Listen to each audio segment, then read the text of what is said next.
This is the Trading Psychology Podcast. This is VP, creator of No Nonsense Forex and author of the book No Nonsense Forex Trading Psychology. And with me, as he is every episode, he doesn't get mad, he gets even. It's Robb Reinhold. That is actually pretty true. That is a pretty true statement you just made. And I just want to remind everybody, as I do from time to time, that every episode of the Trading Psychology Podcast is brought to us by Maverick Trading and Maverick Currencies, the best prop firm in all of the world. Make sure you're checking them out by clicking the links down below, along with some of my links that I have even further. If you're looking for a great Forex broker or a great crypto broker or a great DeFi trading platform, we got you covered top to bottom. Hey, Patrick, we didn't talk about this before, but I actually want to make this quick little announcement. Maverick Trading, we've been doing this since 1997, and we've made some changes over the years, but for the most part, we've always pretty much run the same. It's like, hey, you're either going to come aboard with us or you're not. We have recently announced a junior membership, an associate membership, which is a lower price point to get in. You start with a little bit less capital. But if price was one of the things holding you back from joining Maverick Trading and Maverick Currencies, I highly recommend you go back, check out our new associate level memberships, and see if that works for you. That is really big. I did not know that. Just this week. Just this week. Oh, just this week. Okay, because upfront cost was one of the biggest deterrents for most people joining Maverick. If we're being honest, Maverick is on the high end for good reason, but that is quite a deal. If you have a link of any type that can direct people straight to that, Rob, let me know, and I'll make sure we put it down in the show notes. But moving on, I don't think we've really focused in on anger, Rob. And what we do here is we focus in on emotions because emotions can and often are very negative towards your overall trading. So what we do is we identify them, we talk about how they may be affecting you, and then usually provide a solution towards the end. I don't think we've really gone over anger, at least specifically. And so I think it's a good time to do it. But we need to define terms first, as we always do here. First of all, it doesn't mean getting angry when you trade. I think we've already kind of covered that, when trades don't go your way or if you mess up or something like that. That's not what this podcast is going to be about. It's going to be a bit more zoomed out. And what I want to talk about here, Rob, is getting angry if you're not progressing the way you think you should, or getting angry at other people who are already where you want to be and may have gotten there quicker, or may have gotten there in a very, very short amount of time, which we can touch on as well. Those are mainly the two things I want to talk about. Do you have anything to add or amend to what I just said there, Rob?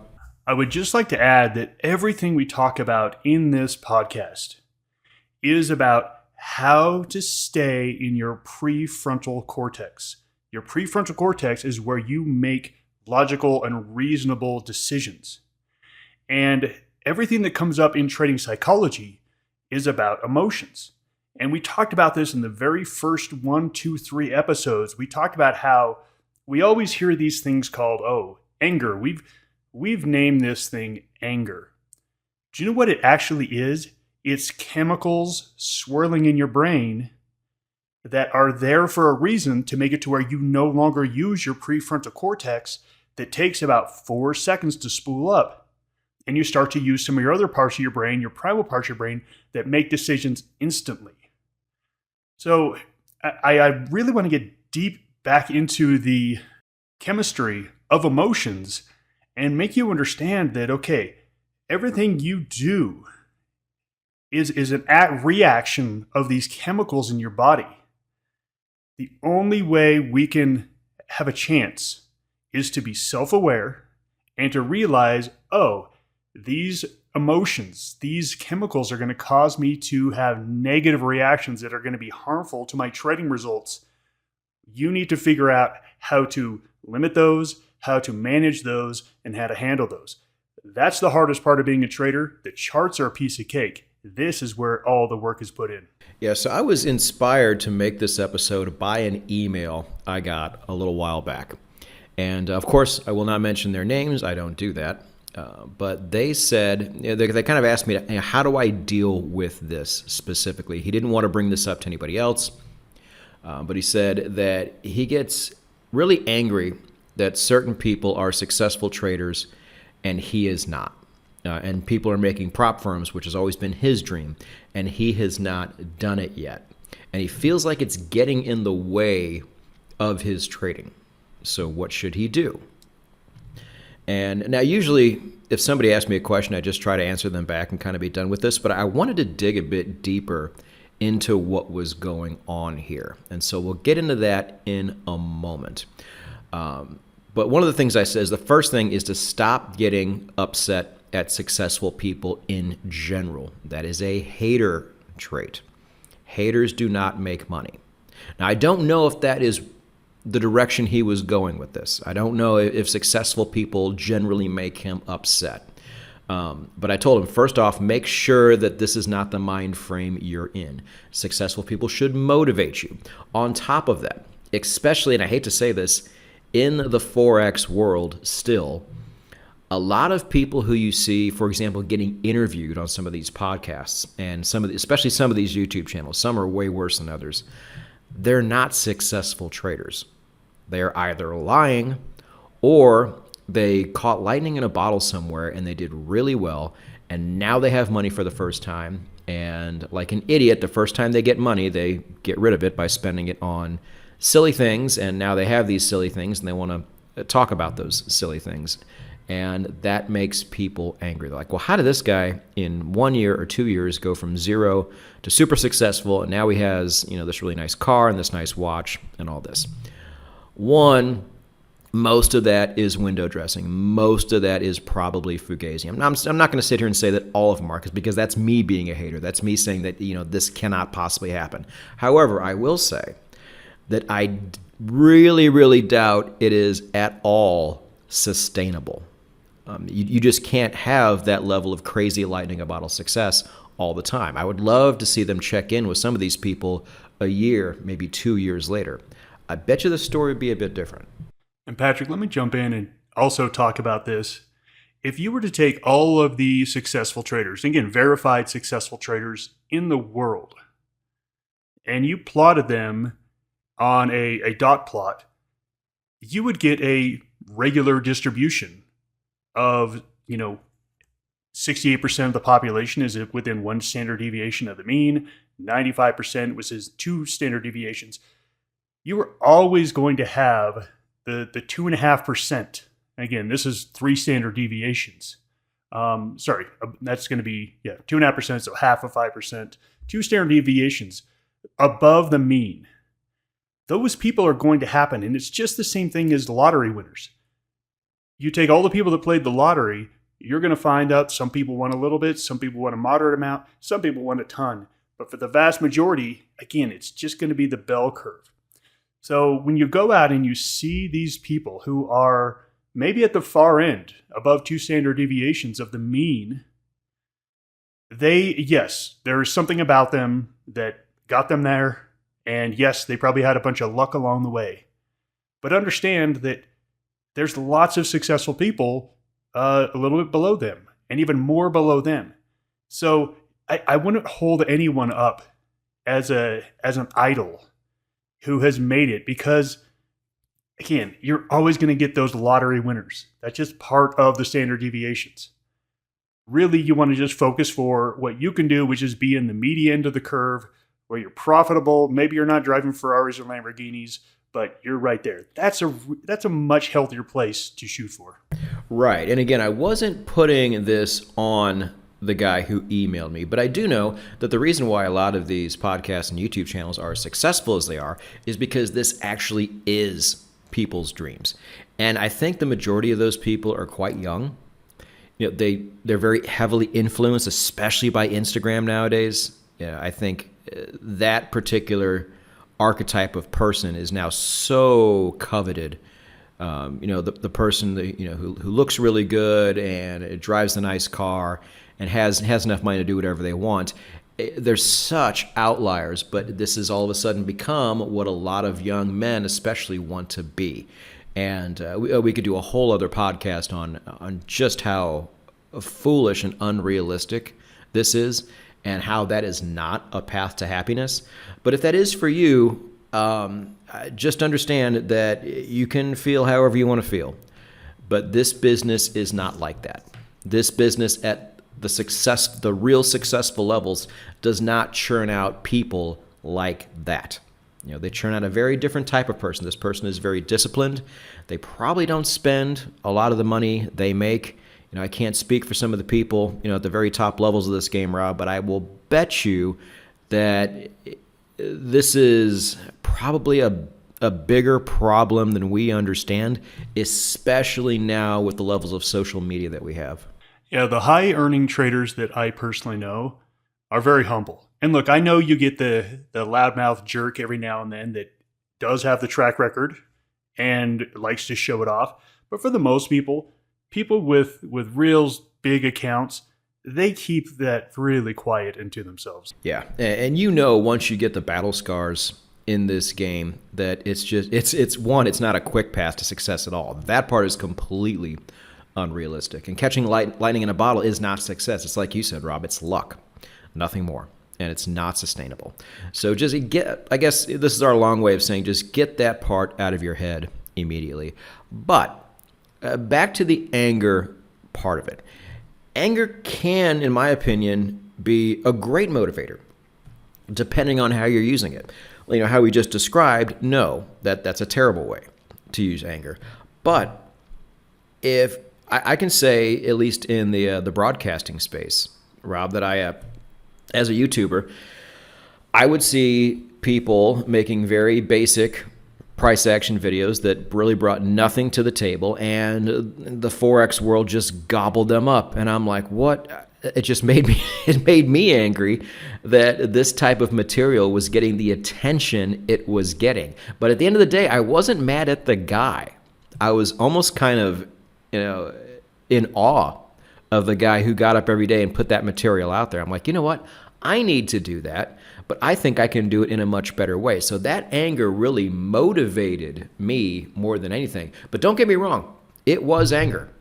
I was mad that these people were getting airtime and that I wasn't, even though I felt like I had something so superior to bring to the world. And honestly, maybe if I didn't, because at first I was kind of on the fence of whether I should even, share my system. A lot of people who have really great systems don't like to share them, and that's fine.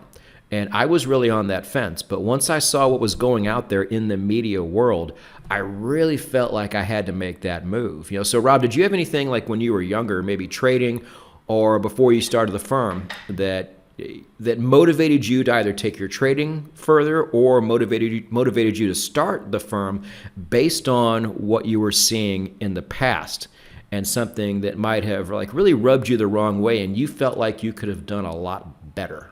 Patrick, I'm going through all my memories, and when I started back in 1997, there were no gurus. There were no YouTube videos. There were no people saying, buy my course. That just didn't exist at all. So, I call it the Stone Ages of trading, where it kind of like we were all in it together figuring it out. Back in 1997, there were a few books about trading, and the trading systems were really not that great. So, no, for me, it was a totally different experience getting into this, as looking around hey, do you know what you're doing? Not really. Do you know what you're doing? Not really. Hey, let's figure it out together. So that was really my experience getting into this business. But I do have to say, with anger, I love getting angry. Now, I'm a very mellow person, and I have a very good control of my temper. And in fact, I really don't even have a temper. I've lost my temper 2 or 3 times in my lifetime, to where I felt like I couldn't control my actions because of the emotions and chemicals swirling in my brain, 2 to 3 times in my entire life. Running a prop firm, there's a lot of wheels turning all the time, and there's a lot of things that need to be constantly updated and changed and done. And whenever I get mad, I actually really like it because shit gets done. And what happens is it makes me make changes of all the things that have kind of been bugging me, but it weren't bad enough. Then I got mad about it, and then I said, screw this, I'm making these changes. And it was always for the better. So I like when I get mad. It spurs me on to do positive things. I think it's just a very useful emotion if handled correctly. And I agree. And I think this is a great transition to this next portion here, because I think what's really going on a lot of the times, and I think at the end of the day, this is what was going on with me, is that I wasn't mad at other people. I was really angry at myself for not taking the action I needed to take. I was mad at myself for maybe not being as disciplined as I could have been while creating my own system. Because, like I said before, it took me a much longer time than it does most people because I was creating the damn thing. But it was coming along. There's times where it came along really slow. And those always seem to be the times where I would look out and see people being successful and really get angry. But at the end of the day, I was mad at myself for not moving forward the way I thought I should have. So getting angry at yourself is, I think, like you said, Rob, that's almost a hidden superpower. And I think that's a really good thing. Just understand where that anger is being directed. I think most people who hate on other people are projecting their own anger about themselves towards other people, or their own lack of self-worth towards other people. Just one, identify where it's coming from. And two, kind of get happy about that, because anger, especially when you're getting mad at yourself, that's deep-rooted. That is something that you can use every single day. That's not a fleeting emotion that just, it's there sometimes and sometimes it's not.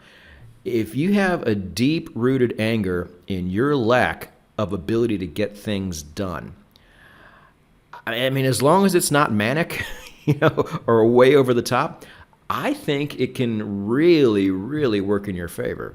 Absolutely. And look, this entire podcast series that we've done has been all about being self-aware.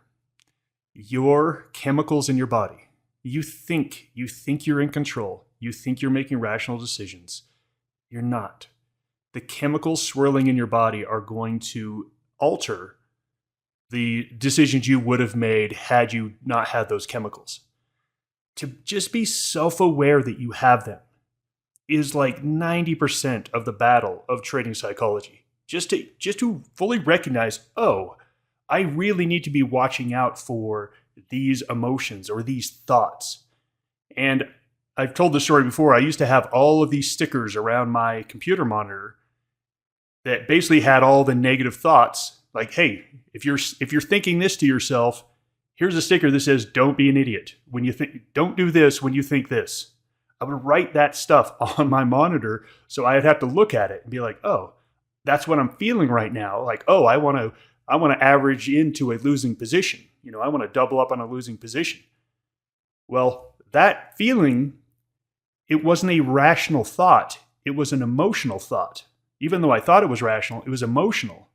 So to even recognize that, oh, I'm thinking this, that means these chemicals are swirling in my brain and I've got to detach. I've got to get away from this situation or else I'm going to make a mistake. Self-awareness is just everything. And if you can turn anger into a positive thing, it's going to be a superpower for you. Yeah, I think the biggest thing that you and I both agree on here, Rob, is to not externalize it towards other people for a couple reasons. One, like I've said in past episodes, you have to run your own race. You can't run other people's races. That's absurd. That great-looking guy on Instagram with a nice car and girls and clubs every night, that's not my race for sure. It never was. Those were never the things I really wanted. Now, even if it was, I can't run that guy's race for him. I must run my own. So instead of externalizing, I need to internalize that anger and use it as a fuel.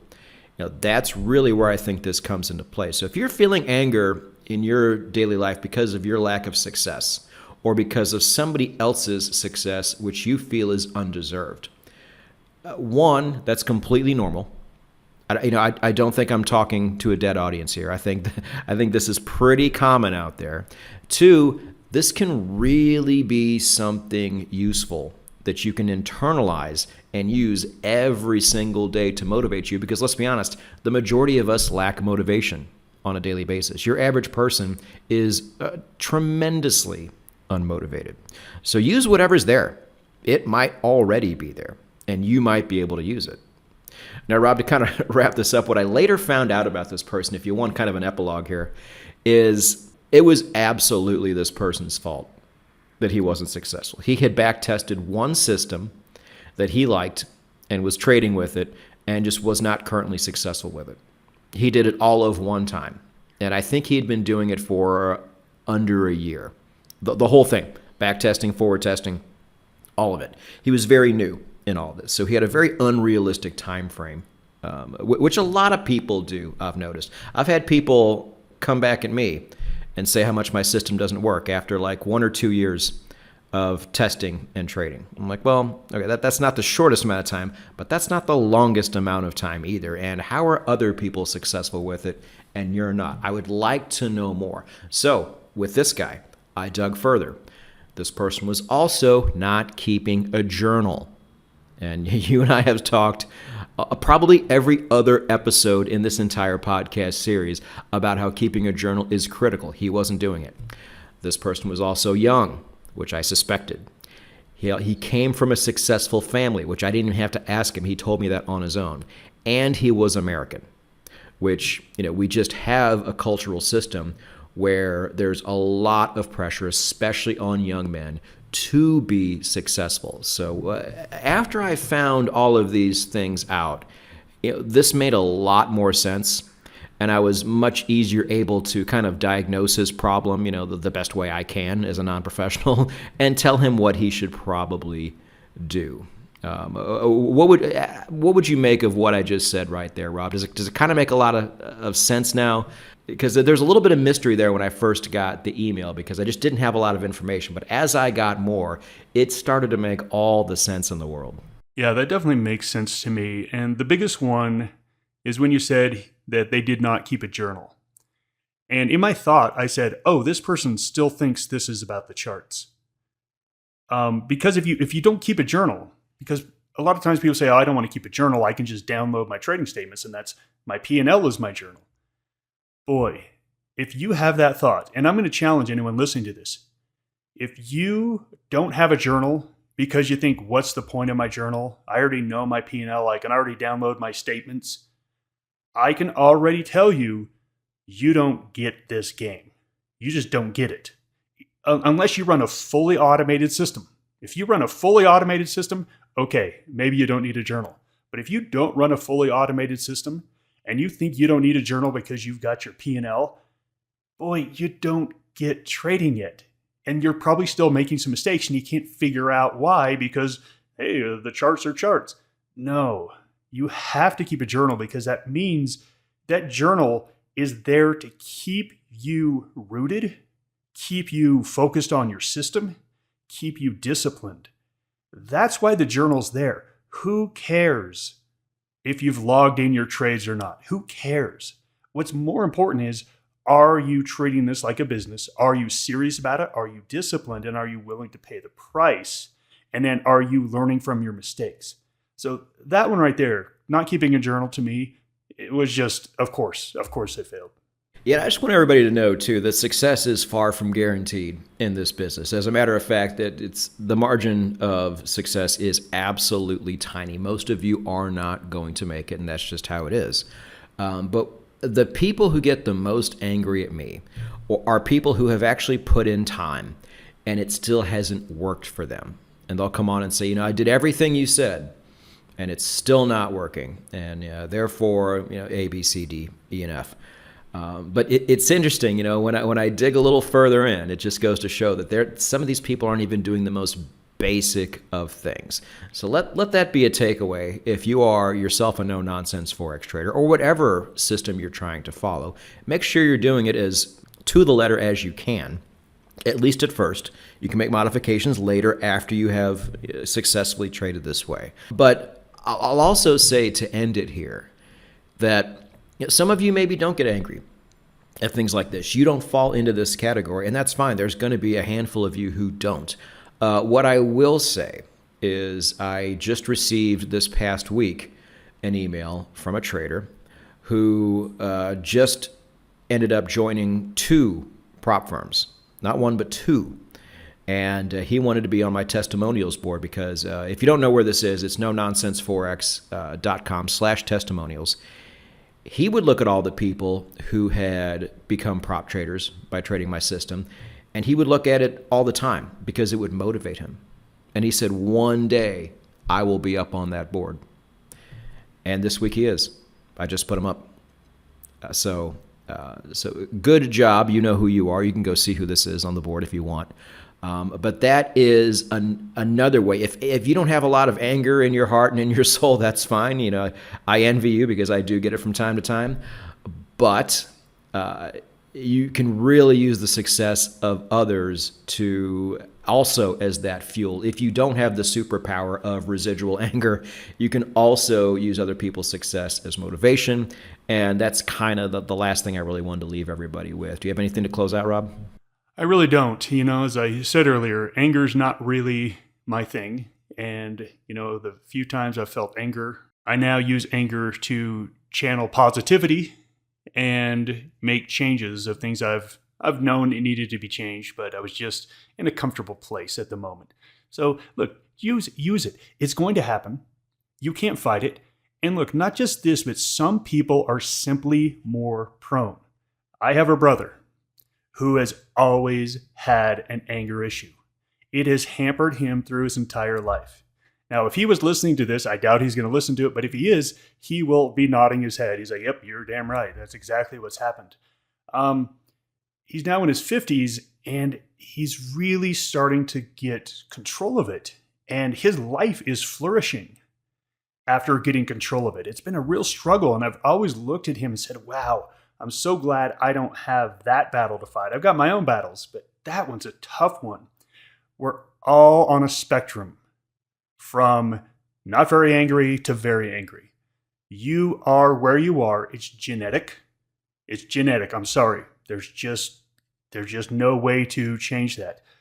But if you are on the far end of the spectrum, as far as, you know, the anger you feel when things happen to you, it's one of those things that I'm telling you.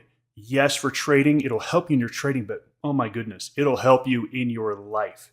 So be self-aware, start working on it, do everything you can to harness that into good. And I'm telling you, you're going to find it to be a superpower. I agree. You know, and as somebody who has had that spectrum move a bit as I have personally gotten older, and I'm much less angry than I was before, because back then I really had something to prove. And we did a whole podcast on this, Rob, on validation. And once I finally got that validation, a lot of that anger, a lot of that stress, a lot of that just slowly peeled away. And nowadays I shoot for something called outcome independence, to where no matter what happens out in the world, it doesn't really affect me because I know I'm going to be okay.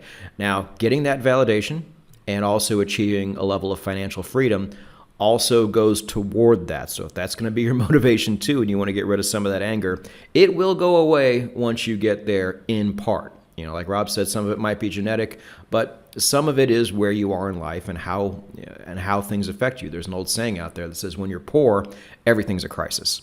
And I think anybody who's been poor or broke can attest to that. So just know it does get better, but while you have that anger in you, by God, use it, and use it for the forces of good. It can be a fantastic motivator, and we hope to see you at the top. So on behalf of Rob Reinhold, this is VP. Thank you for joining us here at the Trading Psychology Podcast. We will see you next week. Goodbye, everybody.